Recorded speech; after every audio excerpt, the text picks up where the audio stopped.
to bandits, kidnappers, and sponsors of terror, surrender or face the full force of the Nigerian state.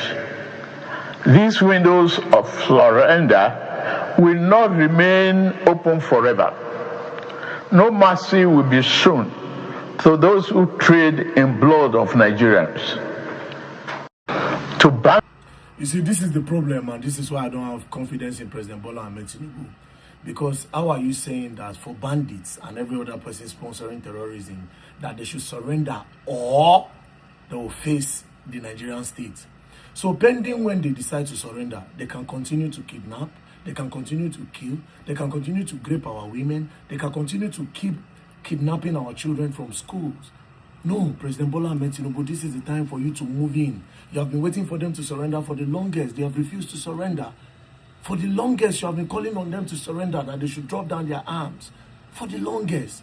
But every day by day, the insecurity increases. Every day by day, they keep committing these atrocities. They keep committing this evil. And yet, you are waiting for them to surrender.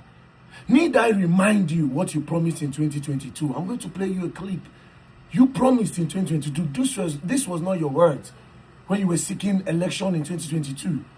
You said that you were going to eliminate. These were your words. And thank God it's from your own channel, TVC. So I'll play everything down to when you started speaking. Begin from Kaduna State, where the presidential candidate of the All Progressives Congress, Bola Tinubu, has promised to eliminate kidnappers and other troublemakers terrorizing Kaduna State in the northwestern region of the country. Asiwaju Tinubu, who gave this assurance during the APC's Northwest presidential campaign rally held in Kaduna on Tuesday, told the crowd of APC supporters that he will bring an end to the security challenges in the state. TVC News' Lope Assam has more. Hundreds of support groups and thousands of supporters of the APC converged on Ahmed Bello Stadium in Kaduna for the flag-off of the party's presidential campaign in the Northwest. And on the eve of this event, the presidential candidate of the party, Bola Ahmed Tinubu, together with his entourage, visited Birnin Gwari to sympathize with the emir and his people who have been in the direct line of fire by terrorists.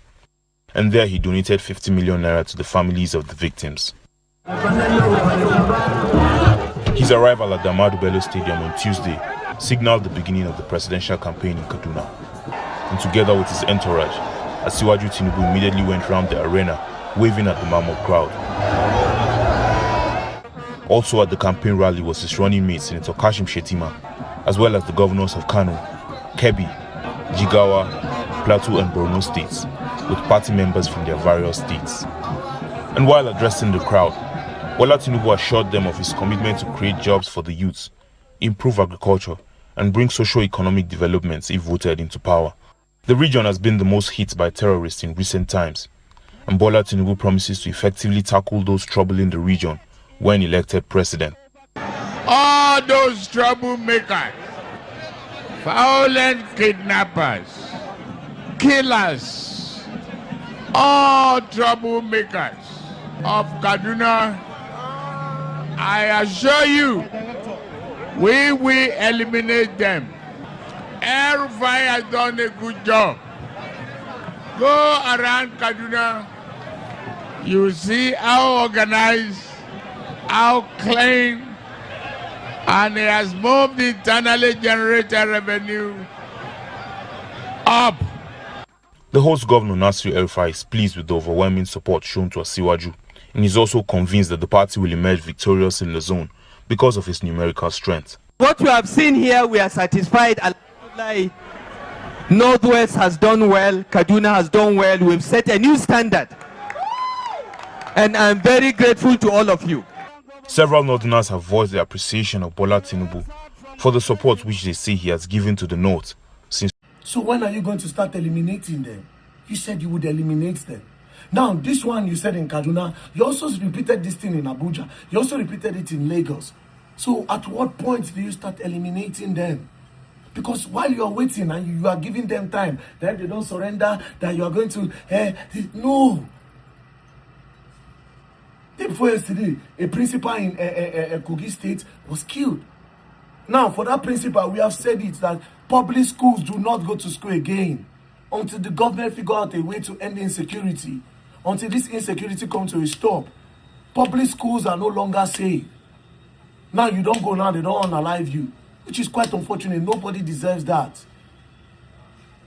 Children see inside bush, you still get mind, they go open school. For what? School children, school teachers, they inside bush, you are still opening school. For what? Nigerians are still going by their day as if nothing they happen. For what? And you want Nigeria to be great? This same thing you people did in 2014 when they carried Chibok girls. Everybody moved on. Everybody moved on till tomorrow. Those girls are still in the bush. That thing went further to give Boko Haram the audacity to continue these atrocities. That's why in this one, we should not move on. There's little one person can do. How many shout and won't shout? That's why they call on all Nigerians. I say this particular one, we should not move on until they bring back those children and those teachers. And as for President Bola Ahmed Tinubu, for how long are you expected to wait for them to surrender? And if they don't surrender, when are you expected to move into the bushes? Because you do not give them an ultimatum. You do not even say, okay, I'm giving you people 3 days to surrender. If you don't surrender, we are moving in hard. And we are going to bring you people down. We are going to do this, do this. No, there's no threat. You look like you are sympathizing. You are begging them like you are so scared of them or something. You are the commander-in-chief of the armed forces, for crying out loud. Jesus Christ. Muhammad.